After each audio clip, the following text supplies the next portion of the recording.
አሰላሙ አለይኩም ወራህመቱላሂ ወበረካቱሁ። እንዴት አላችሁ ውዶቼ? ሰላም ናችሁ? እኔ አልሐምዱሊላህ በጣም ደህና ነኝ። ዛሬም ባለፈው እንዳልኳችሁ ስቀጥፍ ላሳያችሁ ነው። ያው እንዳልኳችሁ ቀጣፊ እኔ ስለሆንኩ ምንጊዜም ስቀጥፍ አሳያችኋለሁ ብያችሁ ያደል እና ኢንሻአላህ አሁንም አሳያችኋለሁ፣ ወደፊትም አሳያችኋለሁ። ምንድነው ስቀጥፈው እያላችሁ ነው እንዴ? ውሸት አይደለም። እሺ ማለት መቅጠፍ ሲባል ውሸት ማለት ነው አይደለ? በአማርኛ መቅጠፍ እሱን አይደለም ላሳያችሁ የፈለኩት። ቀጠፋ መቅጠፍ እንዴት ላስረዳችሁ? ቆይ በተግባር አሳያችኋለሁ ስቀጥፍ። የወይን ፍሬ ወይም ግሬፕ በዓለም ዙሪያ በስፋት ከሚመረቱና ከሚወደዱ ፍራፍሬዎች አንዱ ነው።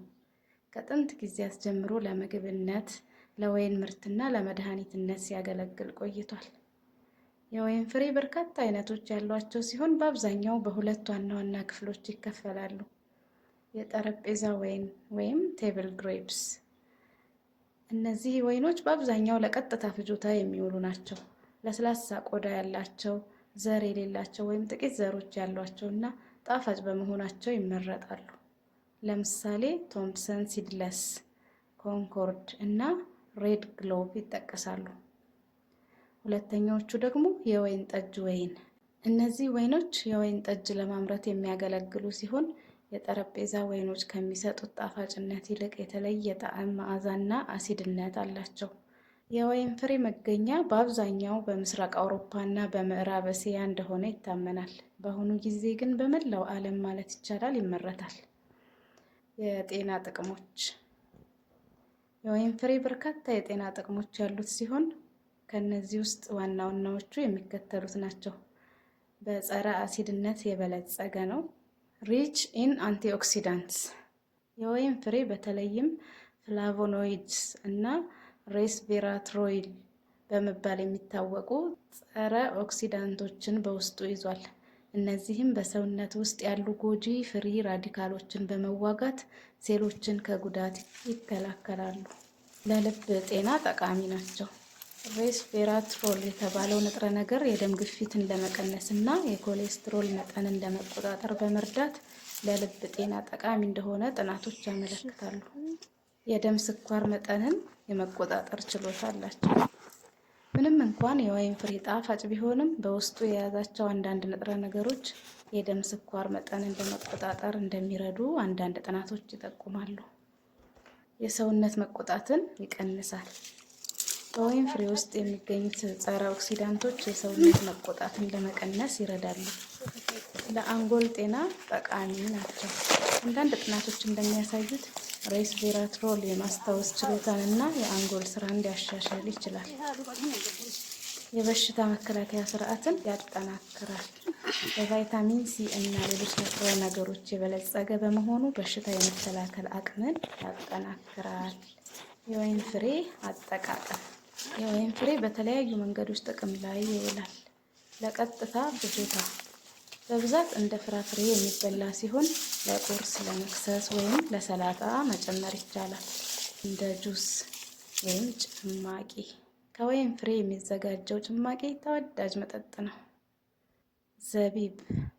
የወይን ፍሬ ደርቆ ዘቢብ ሆኖ ለምግብነትና ለተለያዩ ጣፋጮች ይውላል። ኮምጣጤ ወይም ቪኒጋር። ከወይን ፍሬ የሚዘጋጅ ኮምጣጤ ለምግብ ማጣፈጫነት ያገለግላል። እኛ የቀጠፍነው ወይን ጣፋጭ ነው። በቃ ጣፋጭ ነው፣ ፍሬሽ ነው። እዛው ቅጥፍ እዛው ብልት ነው።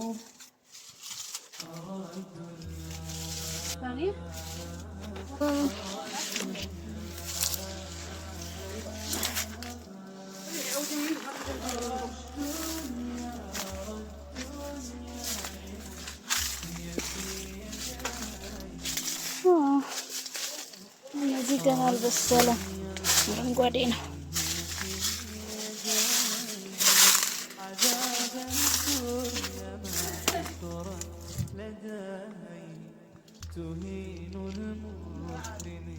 هذه بعد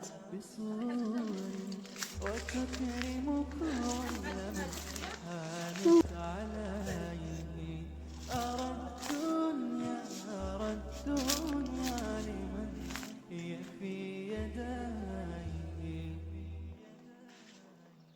استغنيت عن شيء فداه وخذ ما أنت محتاج إليه لدون الموت وبنور الخراب فكلكم يصير إلى لا ماما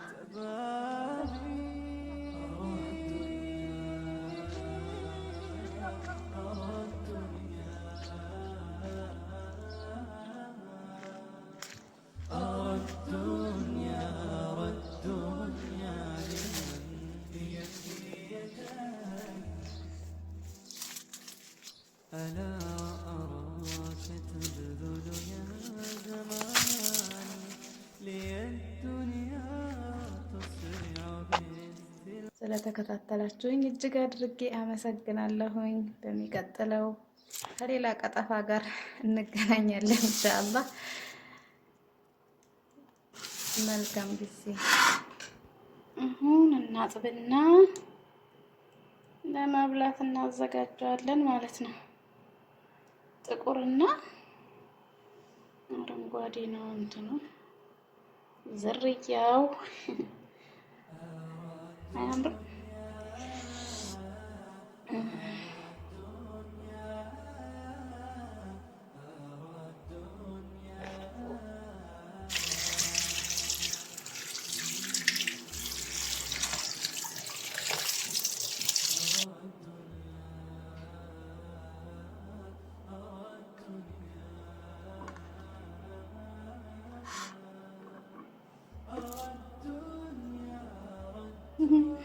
ይሄ ወፎቹ የበሉት ምናምንም ሳነሳው እንደዚህ ሆነ እና አሁን እንደዚህ አዘጋጅተን እናቀርበዋለን ማለት ነው። በነገራችን ላይ ያው እንግዳ ሲመጣ ነው ቆንጆ ቆንጆ ሳህን የሚወጡት ለቤቱ። እንደዚህ አይነት ሳህን ላይ ቢሆን ችግር የለውም ለቤት ሰው ስለሆነ እና ይህን ይመስላል ወይናችን።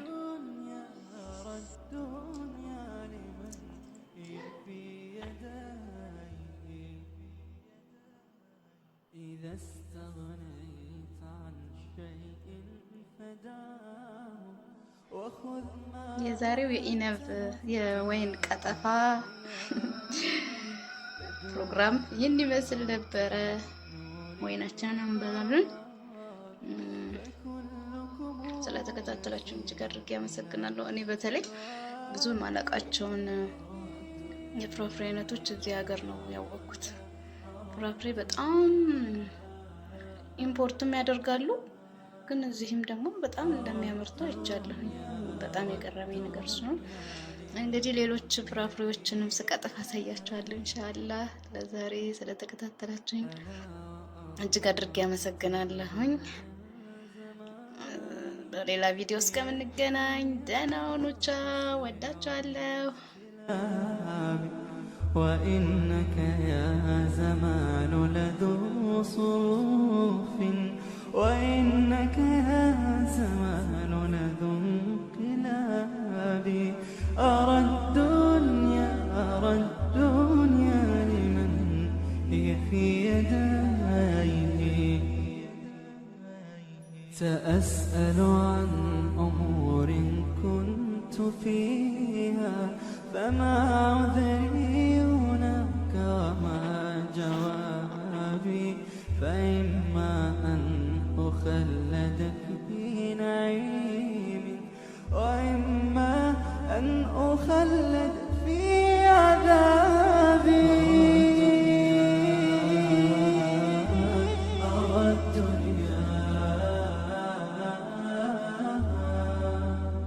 أرى الدنيا لمن هي في يديه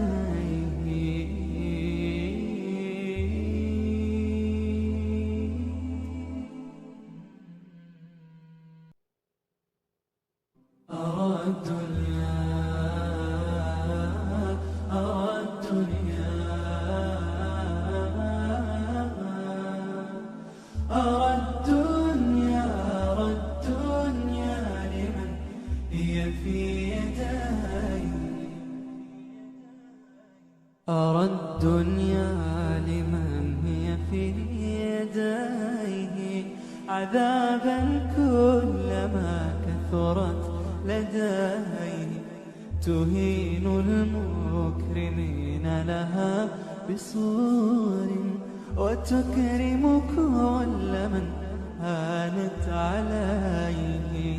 أرى الدنيا لمن هي في يديه. إذا استغنيت عن شيء فدعه وخذ ما أنت محتاج إليه.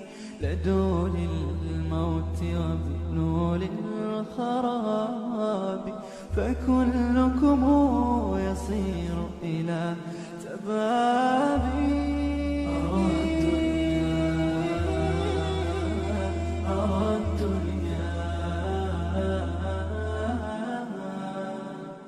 أرى